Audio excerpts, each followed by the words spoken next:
आज हम लोग प्राचीन भारत में आने वाले जो यूनानी और रोमन यात्री थे, दूत थे, चीनी जो तीर्थयात्री थे, उनकी बात करेंगे। इनका क्रम भी पूछा जाता है और किसने क्या कहा है, ये प्रश्न बार बार पूछे जाते हैं। उसको ध्यान में रख के हम लोग इन यात्रियों, लेखकों और तीर्थयात्रियों को देखेंगे। सबसे पहले अगर बात की जाए तो स्काईलैक्स, इसके बाद टेशियस, इसी बीच में हेरोडोटस को भी रख लिया जाए। फिर सिकंदर के साथ कुछ विद्वान आए थे जिसमें महत्वपूर्ण है नियार्कस,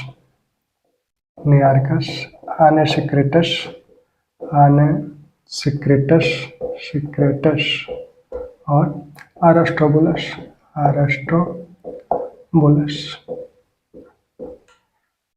स्काईलैक्स यह हखामनी सम्राट दारा प्रथम का नौसेनाध्यक्ष था। हखामनी सम्राट दारा प्रथम का नौसेनाध्यक्ष था। टेशियस दारा प्रथम का जो उत्तराधिकारी था,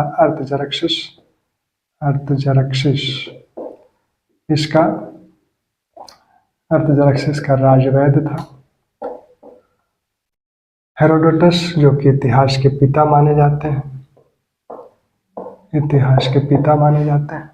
हेरोडोटस ही बताते हैं कि दारा प्रथम ने स्काईलैक्स यानी अपने नौसेनाध्यक्ष को सिंधु नदी का मार्ग खोजने के लिए भेजा था कि यह सिंधु नदी कहाँ समुद्र में जाकर मिलती है, किस मार्ग से जाकर समुद्र में मिलती है। तो स्काईलैक्स को किसके लिए भेजा गया था? सिंधु नदी के मार्ग की खोज के लिए किसने भेजा था? दारा प्रथम ने। कहता कौन है? हेरोडोटस कहता है। हेरोडोटस ने ही ये बताया कि दारा प्रथम दरअसल भारत पर जो विदेशी आक्रमण हुए, तो सबसे पहला जो विदेशी आक्रमण है इन्हीं हखामनियों का है और उसी हखामनियों का ये सम्राट है दारा प्रथम। भारत के एक क्षेत्र पर इनका अधिकार था जिसको उन्होंने अपना एक प्रांत बनाया हुआ था। तो हेरोडोटस कहता है कि भारतीय क्षेत्र पर जो अधिकार था वो हेरोडोटस दारा प्रथम का एक प्रांत था और दारा प्रथम के राजस्व कुल अपने साम्राज्य से जो कुल राजस्व से मिलता था उसका 1/3 भाग इसी 20वें प्रांत से मिलता था। वो उसका 20वां प्रांत था भारत के जिस क्षेत्र पर उसका अधिकार था, उस प्रांत से उसे अपने कुल राजस्व का 1/3 भाग मिलता था। ठीक। हेरोडोटस ने यह भी बताया कि जो भारतीय सैनिक थे उनकी वेशभूषा क्या थी, क्योंकि ये जो हखामनी सम्राट है भारतीय सैनिकों को अपनी सेना में शामिल करते थे और यूनान में वो युद्ध करते थे, उसमें इन सैनिकों का प्रयोग करते थे। तो ऐसे में हेरोडोटस ने उन सैनिकों को देखा होगा तो उनकी वेशभूषा के भी विषय में बताता है कि उनकी वेशभूषा क्या थी। भारतीय सैनिकों की वेशभूषा के भी विषय में हेरोडोटस बताता है। ये जो सिकंदर के साथ आने वाले जो प्रमुख विद्वान है, इसमें जो नियार्कस है, इसी ने यह बताया था कि भारतीय सफेद जूता पहनते हैं जिस पर नक्काशी भी की गई होती है, कढ़ाई की गई होती है। हालांकि सामान्य वर्ग जूता धारण नहीं करता है, जो संपन्न वर्ग है वो जूता धारण करता है और वो सफेद चमड़ा का जूता पहनते थे जिस पर नक्काशी भी की जाती थी। यही बताता है कि भारतीय हाथी दांत के कर्णफूल एक आभूषण के रूप में इसका प्रयोग होता था। इसने भी बताया कि संपन्न वर्ग के सेवक छाता लगाते थे। इसका उल्लेख मेगास्थनीज भी करेगा। ठीक। अब इसके बाद हम लोग एक दूत की बात करें जो चंद्रगुप्त मौर्य के दरबार में आया और जिसका नाम है मेगास्थनीज एक दूत के रूप में चंद्रगुप्त मौर्य के दरबार में आया। हम आप जानते हैं चंद्रगुप्त मौर्य के दरबार में आया। यह सीरिया के शासक सेलुकस का दूत था। पहले इसकी नियुक्ति कंधार में हुई थी दूत के रूप में। कंधार जिसे अराकोशिया भी कहा जाता था, तो यहाँ इसकी नियुक्ति हुई थी। यहाँ से यह पाटलिपुत्र आया पाटलिपुत्र, कंधार में इसकी मृत्यु थी, कंधार से पाटलिपुत्र आया। चंद्रगुप्त और सेल्यूकस के बीच युद्ध भी हुआ था, संधि हुई, संधि में यह भी कहा गया कि मेगास्थनीज दूत के रूप में पाटलिपुत्र आएगा।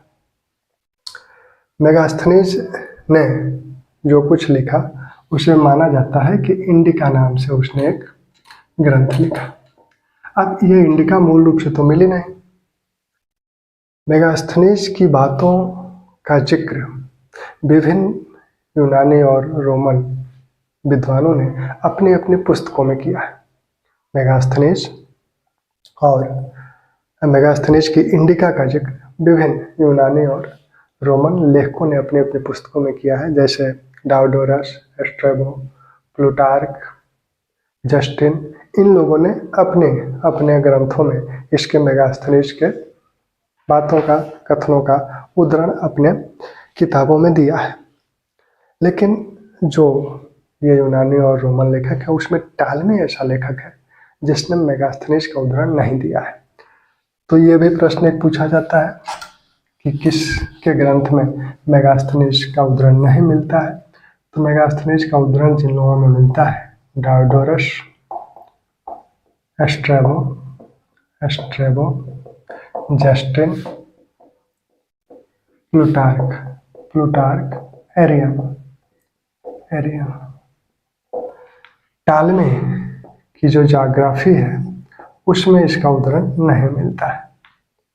टालमी की जाग्राफी में इसका उद्धरण नहीं मिलता है और इनके डायोडोरस, स्ट्रैबो, जस्टिन, प्लूटार्क, एरियन के उद्धरण में मिलता है। अब इसमें जस्टिन और जो प्लिनी है जिसने नेचुरल हिस्ट्री लिखी, प्लिनी को भी यहाँ शामिल कर लिया जाए। प्लिनी और जो ये जस्टिन, ये दोनों लोग रोमन है, लैटिन भाषा में इन्होंने लिखा। तो प्लिनी और जस्टिन ये रोमन है, प्लिनी की नेचुरल हिस्ट्री है, ये रोमन लैटिन में इन्होंने लिखा। और सभी यूनानी है, डायोडोरस, स्ट्रैबो, प्लूटार्क, एरियन, टालमी, ये सब यूनानी है। अब इसमें जो क्रम है वो डायोडोरस, स्ट्रैबो, प्लिनी, क्रम को अगर यही क्रमबद्ध कर लिया जाए फिर आगे हम लोग देखें। तो सबसे पहले डायोडोरस, स्ट्रैबो, प्लिनी, इसके बाद जस्टिन, इसी के बीच में एक ग्रंथ आएगा पेरिपल्स ऑफ एरिथियन सी, जिसके पेरिपल्स ऑफ एरिथियन सी, जिसके लेखक का नाम नहीं पता है, अज्ञात है। तो इसी बीच वो भी लिखी गई। फिर जस्टिन, प्लूटार्क और टालमी, ये इन लोगों का क्रम है। इसमें मेगास्थनीज का उदाहरण तो इन लोगों ने दिया है टालमी को छोड़ के, लेकिन स्ट्रैबो कहता है कि मेगास्थनीज ने जो भी कहा है वो पूर्णतया असत्य है। यह बात कौन कहता है? यह बात स्ट्रैबो कहता है, उनका उदाहरण देता है और ये कहता है कि इन्होंने जो कुछ भी कहा है वो पूर्णतया असत्य है। इस बात का समर्थन एक तरह से प्लूटार्क भी करते हैं। तो स्ट्रैबो असत्य कहता है, उसका समर्थन प्लूटार्क भी करते हैं। लेकिन एरियन इस बात से सहमत नहीं है। वो इनका मेगास्थनीज की बातों में विश्वास करता है। पेरिपल्स के बाद हम एरियन को ले लेंगे, यहाँ एरियन को रख लें। एरियन मेगास्थनीज की बातों में विश्वास करता है, लेकिन स्ट्रैबो कहता है कि ये पूर्णतया असत्य है। प्लूटार्क भी उसका, स्ट्रैबो का समर्थन करता है। अब मेगास्थनीज ने क्या कहा? मेगास्थनीज पाटलिपुत्र में रहा था, चंद्रगुप्त मौर्य का दूत था। इसने एक तो भारत का आकार बताया कि भारत का जो भौगोलिक आकार है वो समचतुर्भुजाकार है। भारत का भौगोलिक आकार समचतुर्भुजाकार है। लंबाई चौड़ाई भी बताता है और पाटलिपुत्र के विषय में भी बताता है। पाटलिपुत्र की लंबाई चौड़ाई भी बताता है। वो कहता है कि 80 स्टेडिया लंबा है और 15 स्टेडिया चौड़ा है। एक स्टेडिया में 5 किलोमीटर होता है, यानी 16 किलोमीटर पाटलिपुत्र लंबा था और 5 किलोमीटर चौड़ा था। पाटलिपुत्र के विषय में बताता है। साथ में भारतीय समाज के विषय में बताता है। कहता है कि भारतीय समाज में 7 जातियां हैं। 7 जातियों का क्रम क्या है? सबसे पहले दार्शनिकों को रखता है, सबसे अंत में मंत्रियों को। सबसे पहले दार्शनिक, फिर कृषक, फिर पशुपालक और शिकारी, फिर व्यापारी और शिल्पी, फिर योद्धा, फिर मंत्री, योद्धा और फिर निरीक्षक और मंत्री। तो सबसे पहले दार्शनिक, फिर कृषक, दूसरे नंबर पर कृषक, तीसरे नंबर पर पशुपालक और शिकारी को एक साथ रखता है।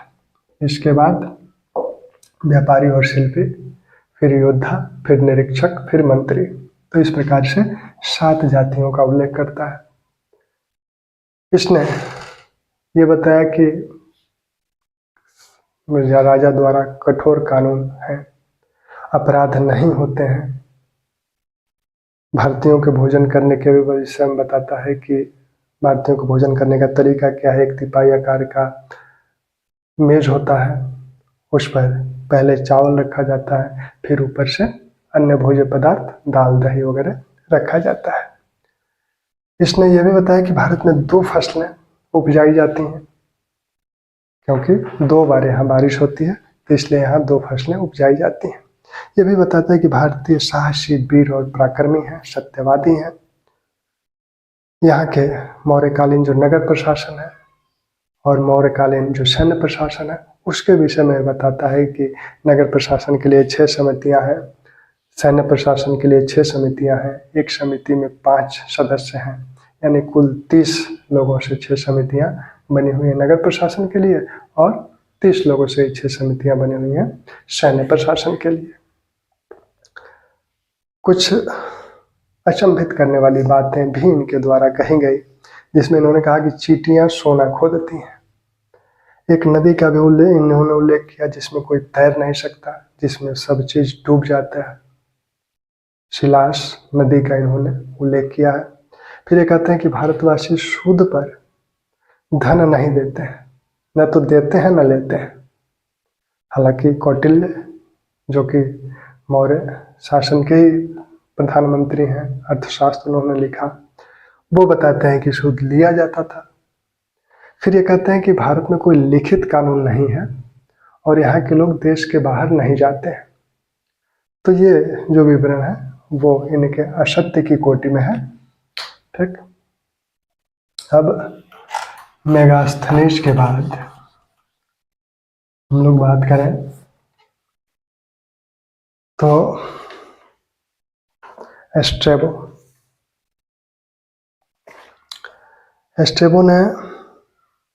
की बात हो ही गई कि जो मेगास्थनीज के विवरणों को पूर्णतः असत्य कहते हैं। और मेगास्थनीज के जो विवरण है इसको संग्रहित किसने किया? तो इसको संग्रहित करने का कार्य 1846 में सियानवेक ने किया। सियानवेक ने इनको संग्रहित करने का कार्य किया और उसे प्रकाशित कराया। बाद में चलकर इसको जो है माइकंड ने इसका अंग्रेजी अनुवाद किया। तो सियानवेक ने इन उद्धरणों को, जो इनकी भिन्न भिन्न विद्वानों के पुस्तकों में उद्धरण के रूप में था, उसको संग्रहित किया, उसको प्रकाशित कराने का श्रेय सियानवेक को है। एस्ट्रेबो ने इसकी आलोचना की। पिलनी नेचुरल हिस्टोरिका के लेखक हैं। पिलनी लैटिन भाषा में लिखे हैं, रोमन है। तो पिलनी ने क्या बताया? पिलनी ने भारतीय पशुओं, भारतीय खनिज, भारतीय वनस्पतियों के विषय में विवरण दिया है। इन्होंने इस बात पे दुख व्यक्त किया है। पिलनी की सबसे महत्वपूर्ण जो बात है वो ये है कि ये दुख व्यक्त करते हैं किस बात पर, रोमवासियों पर। रोमवासियों पर ये दुख व्यक्त करते हैं और कहते हैं कि रोमवासी भारत की वस्तुओं को खरीदने में अपने राजकोष का एक बहुत बड़ा भाग व्यय कर रहे हैं। यानी रोम से उस समय भारत का बहुत व्यापार होता था, तो यहाँ की जो विलासिता की वस्तुएं थीं उन वस्तुओं को खरीदने में रोमवासी अपने राजकोष का बहुत बड़ा भाग व्यय करते हैं। इस बात पे प्लिनी दुख व्यक्त करते हैं। फिर पेरिपल्स ऑफ द एरेथियन सी की जो बात है, पेरिपल्स ऑफ एरेथियन सी लगभग 80 ईस्वी में लिखी गई। इसका जो लेखक है वह भारतीय लाल सागर से होते हुए भारतीय समुद्र तट तक आया और इसने हिंद महासागर को एरेथियन सी कहा है। पेरिपल्स ऑफ एरेथियन सी का जो लेखक है उसमें एरेथियन सी हिंद महासागर है। इसे समुद्री व्यापार का गाइड भी इस पुस्तक को कहा जाता है। ठीक, इसके बाद एरियन कहता है कि मेगास्थनीज और सिकंदर की भेंट हुई थी। मेगास्थनीज और पोरस की भेंट हुई थी। एरियन ने कहा कि मेगास्थनीज और पोरस की भेंट हुई थी, ये दोनों मिले थे। इस बात का उल्लेख एरियन द्वारा किया गया। जस्ट टालमी ने भूगोल लिखा है, जियोग्राफी टालमी ने लिखा है और जियोग्राफी नाम से रचना स्ट्रेबो ने भी की थी। स्ट्रेबो और टालमी दोनों की रचनाएं जियोग्राफी है। टालमी की रचना का पूरा नाम जियोग्राफी के हेफिगेसिस है। टालमी भारतीय उपमहाद्वीप का मानचित्र बनाया, हालांकि वो मानचित्र सही नहीं है। यहाँ के नदियों का विवरण देता है और उनके उत्पत्ति स्थल से, जिस पहाड़ से वो नदियाँ निकलती हैं उनके साथ ही भारतीय नदियों का विवरण टालमी द्वारा दिया गया। फिर जस्टिन जो है, जस्टिन ने चंद्रगुप्त मौर्य और सिकंदर के विषय में कहा है। चंद्रगुप्त मौर्य के नाम एंड्रोकोट्स जो हैं, जिसे विलियम जोन्स ने कहा कि ये नाम जो एंड्रोकोट्स जो नाम इन लेखकों द्वारा प्रयोग किए जा रहे हैं वो सिकंदर के लिए चंद्रगुप्त मौर्य के लिए प्रयोग किए जा रहे हैं। तो जस्टिन चंद्रगुप्त मौर्य को सेंड्रोकोट्स कहता है। सेंड्रोकोट्स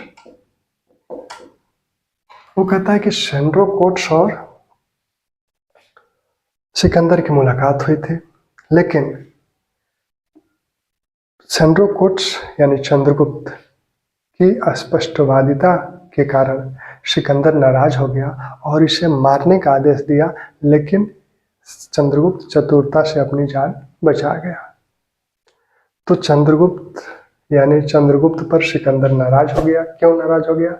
इनकी अस्पष्टवादिता के कारण। और चंद्रगुप्त किसी तरह से अपनी जान बचा के वहां से भागा। तो इस बात का उल्लेख दूसरा ये कहते हैं कि चंद्रगुप्त की जो सेना थी वो डाकुओं का गिरोह था। डाकुओं का गिरोह, चंद्रगुप्त की सेना को ये डाकुओं का गिरोह कहते हैं, बैंड ऑफ रॉबर्स। चंद्रगुप्त की सेना को ये डाकुओं का गिरोह कहते हैं। इन्होंने ये भी कहा कि चंद्रगुप्त ने ही सिकंदर के बाद चंद्रगुप्त ने विदेशी जो यूनानी थे, यूनानियों का जुआ उतार फेंका। तो यूनानियों का जुआ जो उनके कंधे पर, यूनानियों का जुआ उतार फेंका। उनके कंधे पे जो दास्ता का ये जुआ था यूनानियों का, इस जुआ को उतार फेंकने का श्रेय वो जस्टिन चंद्रगुप्त मौर्य को देता है। अब प्लूटार्क भी ये बात कहता है, उसके कहने का दूसरा ढंग है, तो कथन में थोड़े से अंतर है। प्लूटार्क भी कहता है कि चंद्रगुप्त और सिकंदर मिले थे। प्लूटार्क कहता है कि अपनी युवा अवस्था में ही चंद्रगुप्त सिकंदर से मिला था। अपनी युवा अवस्था में ही चंद्रगुप्त सिकंदर से मिला था, यह बात प्लूटार्क कहता है। लेकिन जस्टिन कहता है कि सिकंदर चंद्रगुप्त से नाराज हो गया था। प्लूटार्क ने कहा कि 6 लाख की सेना लेकर चंद्रगुप्त ने पूरे भारत को रौंद डाला। प्लूटार्क कहता है कि 6 लाख की सेना लेकर चंद्रगुप्त मौर्य ने पूरे भारत को रौंद डाला, यानी उस पर विजय प्राप्त की। और यही बात जस्टिन के कहने का ढंग क्या है कि जस्टिन ने क्या किया कि भारत के कंधे पर जो यूनानी दास्ता का जुआ था उसे उतार फेंका। ठीक। प्लूटार्क ने life of Alexander the great नामक किताब लिखी। प्लूटार्क की जो किताब है the life of Alexander great, the life of Alexander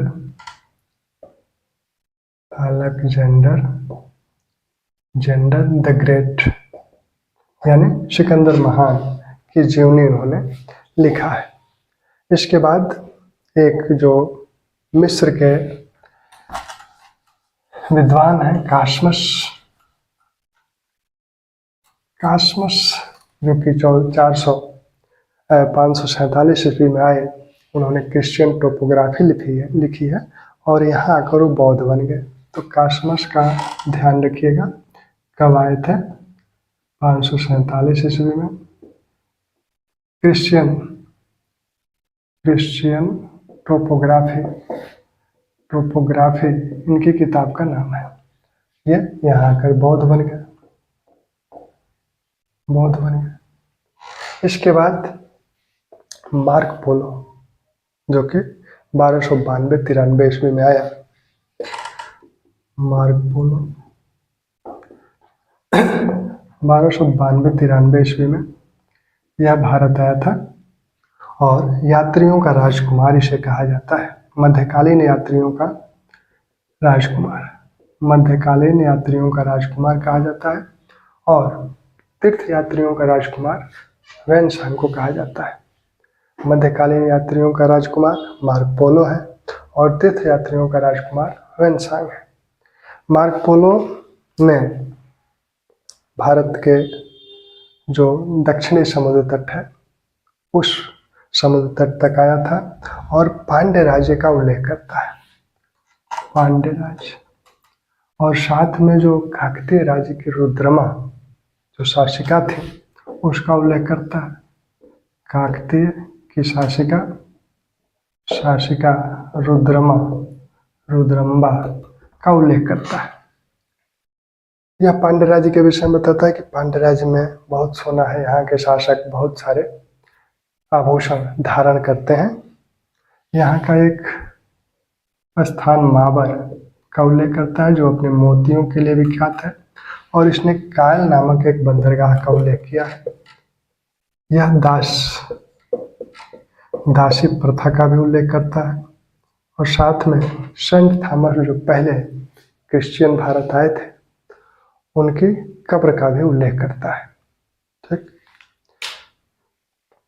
अब हम लोग जो चीनी यात्री हैं, चीनी यात्रियों में सबसे पहला जो चीनी यात्री है वो फाहियान है, जो कि गुप्तों के काल में आया और चंद्रगुप्त विक्रमादित्य के समय में वो भारत आया। सबसे पहले भारत पर लिखने वाला चीनी जो था वो शूफाचिन था। शूफाचिन भारत पर लिखने वाला, हालांकि भारत आया नहीं लेकिन भारत पर लिखने वाला सबसे पहले शूफाचिन था। भारत में सबसे पहले फाहियान आया, 399 ईस्वी में आया, 414 ईस्वी तक रहा, कुल 15 साल तक फाहियान रहा। फाहियान 399 ईस्वी में आया और 414 ईस्वी तक रहा, कुल 15 साल रहा। यह फाहियान आया तो स्थल मार्ग से और गया समुद्र मार्ग से।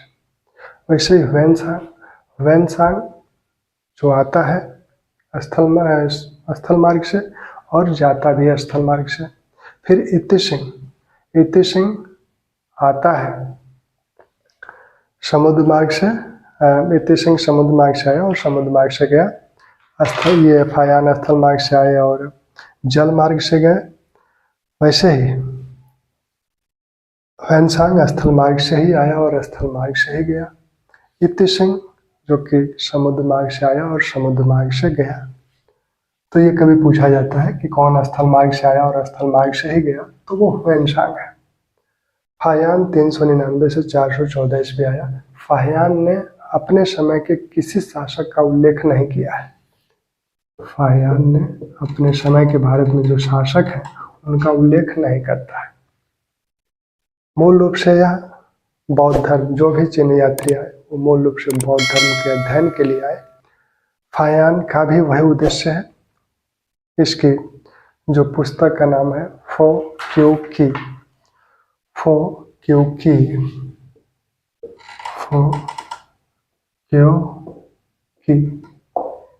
नामक पुस्तक इसने लिखा और फो क्यू की का अनुवाद गाइल्स ने किया। लॉन्गे और गाइल्स ने फो क्यू का अंग्रेजी में अनुवाद किया।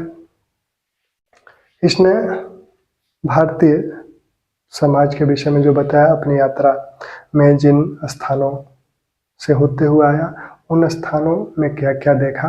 जैसे ये चंगन से चला और शानशान आया।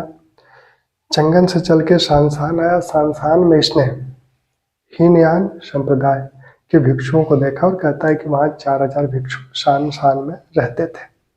फिर वहाँ से ये खोतान आया। खोतान में गोमती विहार का उल्लेख करता है और कहता है कि वहाँ महायान संप्रदाय के 10,000 भिक्षु रहते थे। उसके बाद ये पेशावर आया। पेशावर में कनिष्क द्वारा बनाया गया टावर को देखा। फिर ये नरहार आया और वहाँ बुद्ध का जो दंत पगोड़ा रखा था उसको देखा। उसके बाद ये मध्य देश आता है। तो जो गुप्तों का जो साम्राज्य था उसको ये मध्य देश कहता है। तो भारत को एक तरह से, भारतीय क्षेत्र को मध्य देश कहता है। इंतु भारत को चीनी इंतु कहते हैं और यह इंतु कहता है ह्वेनसांग। भारत को इंतु कहता है। इंतु ये मध्य देश कहते हैं। मध्य देश का विवरण देते हैं। मध्य देश में क्या है, तो इसे ब्राह्मणों का देश कहते हैं कि यह ब्राह्मणों का देश है। ये कहते हैं कि यहाँ का कानून बहुत ही मृदु है। लोग अपने संपत्ति का पंजीकरण नहीं कराते हैं। संपत्ति का पंजीकरण नहीं कराते हैं तो उन्हें न्यायालय में जाने की भी बहुत आवश्यकता नहीं है। दंड विधान मृदु है।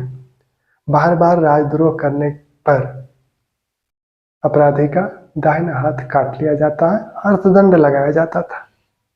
ठीक। फिर उन्होंने कहा कि राज्य कर्मचारी यहाँ वैतनिक है। लोग हत्या नहीं करते, मांस मदिरा लहसुन प्याज नहीं खाते हैं। सिर्फ जो शिकार करते हैं वो चंडाल करते हैं। ये चंडालों का उल्लेख करते हैं। फिर कहते हैं कि क्रय विक्रय में लोग कौड़ियों का प्रयोग करते थे। कौड़ी एक सिपी होती थी जो मालदीव समुद्र तट पे मिलती थी। तो दुर्लभ चीज थी, कम मिलती थी, इसलिए मूल्यवान थी। तो कौड़ियों का प्रयोग का उल्लेख फाहियान द्वारा किया गया है।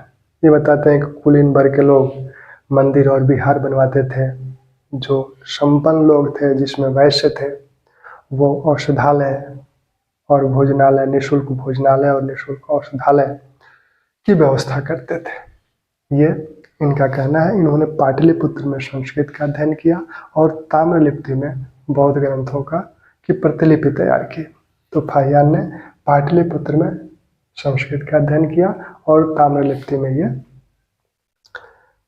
जो बौद्ध ग्रंथ थे उन बौद्ध ग्रंथों की प्रतिलिपि तैयार किए अपने साथ ले जाने के लिए।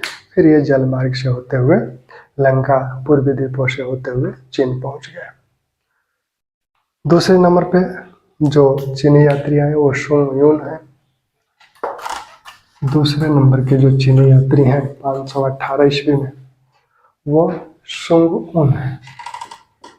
सुंग उन 518 ईस्वी में ये भारत आए। ठीक। ये बताते हैं कि जब मैं भारत आया तब मिहिरकुल जो होड़ शासक था वह कश्मीर पर आक्रमण किया हुआ था। ये मिहिरकुल का उल्लेख करते हैं। मिहिरकुल उस समय कश्मीर पर आक्रमण किया हुआ था। दूसरा नंबर जो है वह ह्वेनसांग का है। ह्वेनसांग लगभग 629-30 में यहाँ आया और 645 ईस्वी तक रहा। ह्वेनसांग को युआन च्यांग नाम से भी जाना जाता है। इसकी अनेक उपाधियां हैं। वर्तमान शाक्य मुनि इसे कहा जाता है, तीर्थयात्रियों का राजकुमार कहा जाता है, नीति का पंडित कहा जाता है। इसे नालंदा से 2 उपाधियां मिली थी, महायान देव और मोक्षदेव। महायान देव और मोक्षदेव की उपाधि इसे ही मिली थी, महायान देव और मोक्षदेव की उपाधि से मिली थी। स्थल मार्ग से आया, स्थल मार्ग से ही गया। यह स्थल मार्ग से आया, स्थल मार्ग से ही गया। स्थल मार्ग से जब ये आया तो कहाँ से आता है? मध्य एशिया से ताशकंद, यारकंद, काबुल, पेशावर होते हुए भारतीय राज्य कपिशा पहुंचा। सबसे पहले कहाँ पहुंचा? कपिशा आया और कपिशा से यह फिर थानेश्वर आया, जहाँ जयगुप्त से यह शिक्षा ग्रहण किया। तो कपिशा से कहाँ आया?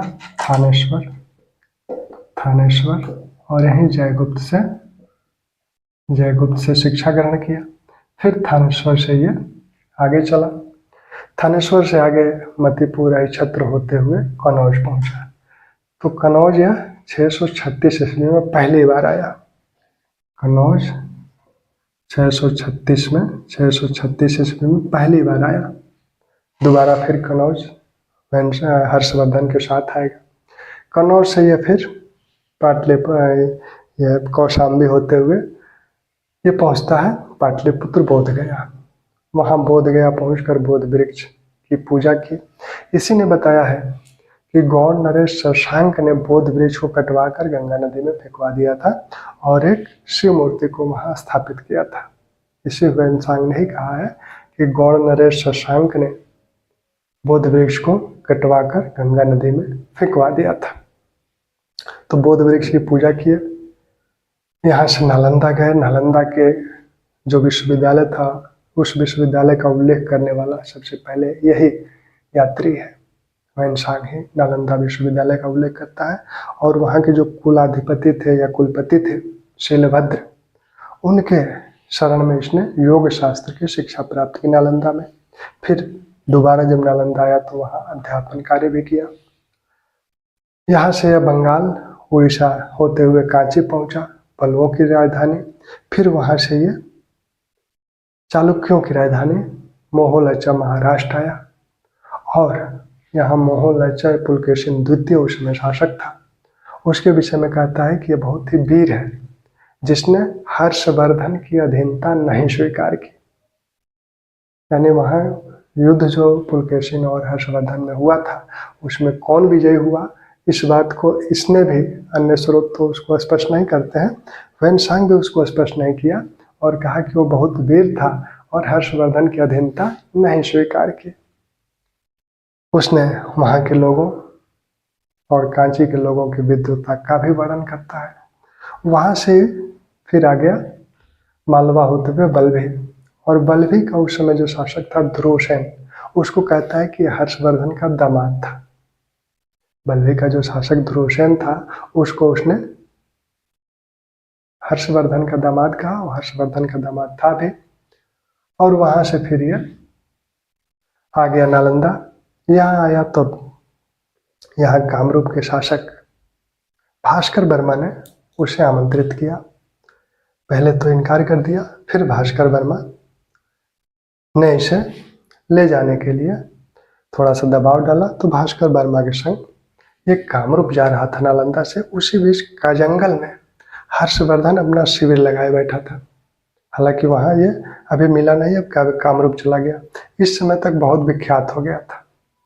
तब हर्षवर्धन ने भास्कर वर्मा के पास ये संदेश भिजवाया कि ऐसा है, जो चीनी यात्री आया है उसे हमारे पास प्रस्तुत करो। तो ह्वेनसांग ने कहा कि भास्कर वर्मा ने मुझे प्रस्तुत करने से इनकार कर दिया और कहा कि इस चीनी यात्री के बदले मैं अपना सिर देना पसंद करूंगा। तो हर्षवर्धन ने कहा ठीक है, सिर ही दे दो। तो अंततः भयातुर होकर भास्कर वर्मा को ह्वेनसांग को लेकर जाना पड़ा हर्षवर्धन के पास, और उसी कजंगल से में पहली मुलाकात हर्षवर्धन और ह्वेनसांग की हुई। उसके बाद ये उनकी राजधानी कनौज आया। कनौज की जो सभा हुई उसका सभापतित्व किया। फिर जो मोक्ष परिषद थी संगम तट पर, उसकी अध्यक्षता किया। और इसके बाद यह लौट गया चीन, स्थल मार्ग से होते हुए प्रतिलिपियों को तैयार किया और स्थल मार्ग से होते हुए चीन लौट गया। हर्ष के विषय में इसने बहुत सारी बातें बताई है। हर्ष के इतिहास लेखन में इसकी महत्वपूर्ण भूमिका है, इसके उद्धरणों की। ये हर्षवर्धन को शिलादित्य कहता है और शक्रादित्य ये कुमारगुप्त को कहता है। कहता है कि नालंदा विश्वविद्यालय की स्थापना शक्रादित्य ने की। तो शक्रादित्य यानी कुमारगुप्त और शीलादित्य यानी हर्षवर्धन। इसने भी भारतीय समाज के विषय में बताया। हर्ष की प्रशंसा करता है, उसकी शासन पद्धति की प्रशंसा करता है, बताता है कि निःशुल्क इसने आश्रय स्थल बनाए, सड़कें बनवाई। इसने भी विभिन्न वर्गों की बात की है कि भारत में जो वर्ग हैं उसमें ब्राह्मणों की बात की है, क्षत्रियों की बात की है, वैश्यों की बात की है। हर्ष को ये वैश्य कहता है और कहता है कि ब्राह्मण सबसे पवित्र और सम्मानित माने जाते थे और क्षत्रियों को राजाओं की जाति कहता है। लेकिन कुछ अन्य क्षत्रिय से भिन्न जाति के जो राजा हैं उनका भी उल्लेख करता है। ये कहता है सिंध और मध्यपुर का जो राजा था वो शूद्र था। ब्राह्मण राजा जो बल्लभी का राजा था, महेश्वरपुर के जो राजा थे बल्लभी का जो कामरूप का राजा है वो, और जो महेश्वरपुर के राजा थे ये ब्राह्मण थे। लेकिन फिर भी क्षत्रियों को राजाओं की जाति बताता है। और ये भी बताता है कि वैश्यों के हाथ में देश की आर्थिक शक्ति थी। बाद में जब यह जाने लगा तो हर्ष ने जो जालंधर का उसका वहाँ का शासक था उदित, उसको लगाया कि ऐसा है कि इसको सीमा पार करा दो। हर्षवर्धन को कई बार चोरों और डाकुओं का सामना भी करना पड़ा था। एक बार गंगा नदी में ही इनको सामना करना पड़ा चोर डाकुओं का, लेकिन संयोग से आंधी तूफान आ गया और ये बच गए। तो इसका भी उल्लेख ये करता है। फिर भी कहता है कि अपराध कम थे। इसके बाद जो चीनी यात्री हैं उसमें आपके वांग हुआनसे थांग जो सम्राट थे चीन के, उनके दूत के रूप में आया था। 3 बार आया, 643, 647 और 652 ईस्वी में। वांग हुआतसे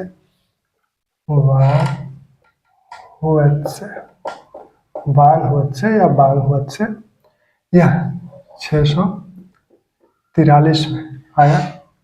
हर्ष के शासन के पश्चात भी आया। एक बार तो हर्ष के शासन के दौरान ही आया, फिर दोबारा जो यात्रा की वो हर्ष के शासन के बाद, फिर तीसरी बार 652 ईस्वी में आया। माना जाता है कि हर्ष के बाद जिन लोगों ने कनौज पर अधिकार किया, उदितराज, उनसे इनका विवाद हो गया और उसको पराजित करने के लिए तीसरी बार आया था। फिर इत्ती सिंह 671 से 675 का काल है इत्ती सिंह का। इत सिंह का काल है 675, 675 से 75 इनका काल है। 675 ईस्वी तक ये भारत रहे और इस बीच इन्होंने ये तो आते हैं समुद्री मार्ग से और जाते भी समुद्री मार्ग से। नालंदा में एक लंबे समय तक ये रहते हैं और वहाँ इन्होंने संस्कृत ग्रंथों का अध्ययन किया।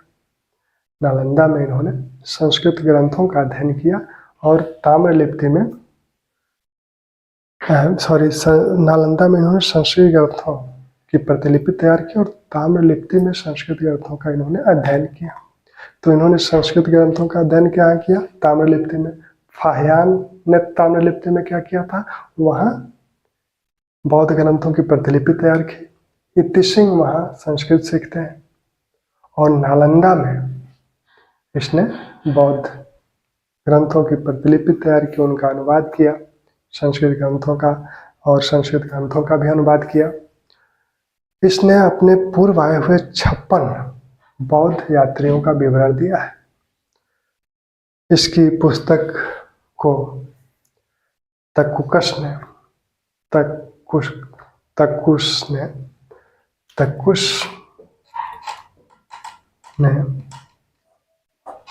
ए रिकॉर्ड ऑफ बुद्धिस्ट रिलीजन नाम से उसे प्रकाशित किया। ए रिकॉर्ड ऑफ बुद्धिस्ट रिलीजन नाम से उसे प्रकाशित किया। बौद्ध धर्म के 4 संप्रदायों का उल्लेख हित्य सिंह करता है, जिसमें महासंघिक, स्थविर, सर्वस्ववादी और सम्मित। महासंघिक, स्थविर, सर्वस्ववादी और सम्मित, इन 4 संप्रदायों का उल्लेख करता है। इसने यह भी बताया कि श्रीगुप्त चिलिकितो जिसे कहता है, जो गुप्त शासक, जो गुप्तों के प्रथम जो शासक माने जाते हैं, जिसे गुप्त वंश की शुरुआत मानी जाती है, श्रीगुप्त यानी चिलिकितो ने मृग शिखावन में चीनी बौद्ध भिक्षुओं के लिए एक मंदिर बनवाया था। तो मृग शिखावन में चिलिकितो यानी श्रीगुप्त ने एक मंदिर जो बनवाया था चीनी यात्रियों, चीनी बौद्ध भिक्षुओं के लिए, उसका उल्लेख इसी इति सिंह द्वारा किया गया है। फिर भारतीय चिकित्सकों का भी इसने उल्लेख किया है। ठीक, तो हम लोग फिर दूसरा, इसके बाद जो चीनी यात्री आते हैं, चाओ जुकुआ 1225 ईस्वी के आसपास, जो चोल जुगिन न्याय व्यवस्था का उल्लेख करते हैं। फिर माहुआन आता है 1451 ईस्वी में। तो इनके बाद चाओ जुकुआ आया,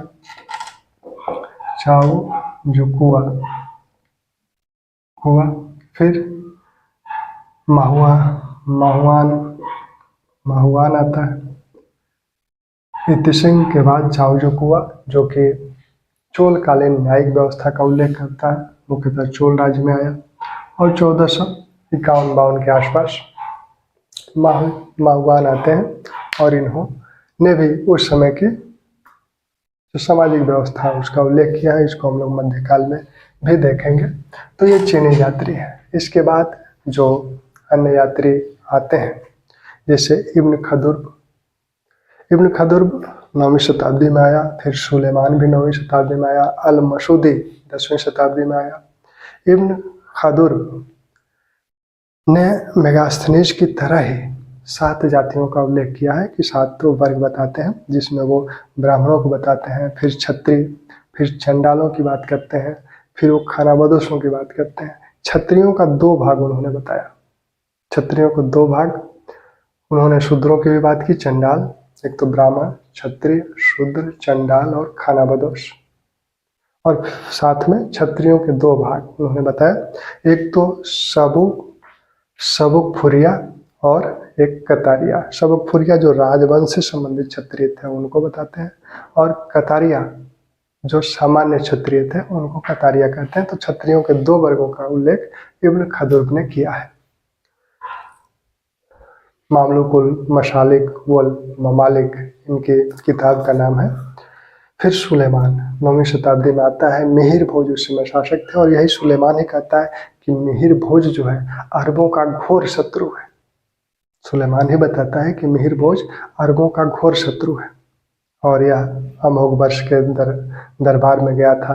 पाल राज्य को यह रोहमा या धर्मा कहता है। सुलेमान पाल राज्य को रोहमा या धर्मा कहता है। फिर अल मसूदी 10वीं शताब्दी में आए। महिपाल के समय आए थे। महिपाल को ये बाउर कहते हैं। प्रतिहार राज्य को अल जुर्ज कहते हैं। यही अल मसूदी मुल्तान के सूर्य मंदिर का उल्लेख करते हैं। सुलेमान ने एक बात और कही थी कि भारत के राजा अगर दूसरे राजा को पराजित करते हैं तो पराजय के पश्चात वहाँ के जिस राजा को पराजित किया है उसी राजवंश के किसी को वहाँ का शासक बना देते हैं, जो उस राजा की अधीनता में शासन करता है। अल मसूदी ने मुल्तान के सूर्य मंदिर का उल्लेख किया है, और इस सूर्य मंदिर के उल्लेख में वो ये भी कहते हैं कि यहाँ की जो बस्तियाँ हैं, विभिन्न जो बस्तियाँ उन्होंने बताया मुल्तान की जो बस्तियां हैं, अरब लोगों की जो बस्तियां हैं, मुस्लिम बस्तियां हैं, तो इस पर अगर गुर्जर प्रतिहार अगर आक्रमण